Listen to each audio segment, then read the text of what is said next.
ગ્રંથ ચોથો પુષ્ટિ પ્રવાહ મર્યાદા ભેદ. પુષ્ટિ માર્ગ, મર્યાદા માર્ગ અને પ્રવાહ માર્ગ આ ત્રણેય માર્ગ એકબીજાથી ભિન્ન ભિન્ન છે. પ્રવાહ માર્ગ વાળા જીવો અસુર છે. તેઓનો દેહ ભગવાનના ભજનથી પ્રતિકૂળ છે. તેઓની ક્રિયા સ્વાર્થ માટે અને બીજાઓને દુઃખ દેવા માટે જ હોય છે. મર્યાદા માર્ગવાળા જીવો દૈવી છે. તેઓના દેહ વૈદિક ધર્મ તથા ભગવદ પૂજાદિક શાસ્ત્રોક્ત ધર્મમાં અનુકૂળ છે.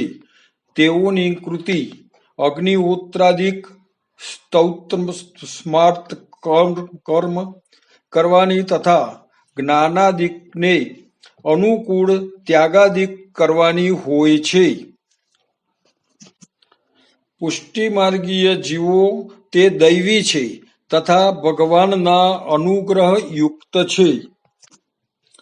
તેઓના દેહ ભગવત સેવામાં અનુકૂળ તથા ભગવત સ્વરૂપમાં આસક્ત રહે છે. તેઓની કૃતિ લૌકિક વૈદિક ફલોની ઈચ્છા રહિત થઈને ભગવદ સેવા કરવાની તથા સાક્ષાત પુરુષોત્તમ સંબંધી ફળ મેળવવાની હોય છે.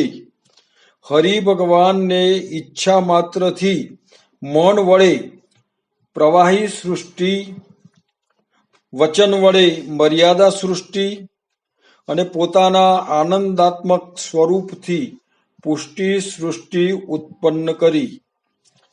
માર્ગ ત્રણ છે: પુષ્ટિ માર્ગ, મર્યાદા માર્ગ અને પ્રવાહ માર્ગ. આ ત્રણે માર્ગો વાળા જીવો તેઓના ધર્મ, જીવનું સ્વરૂપ, દેહ અને ક્રિયાથી ભિન્ન ભિન્ન છે. તેથી તેઓના ફળ પણ ભિન્ન ભિન્ન હોય છે.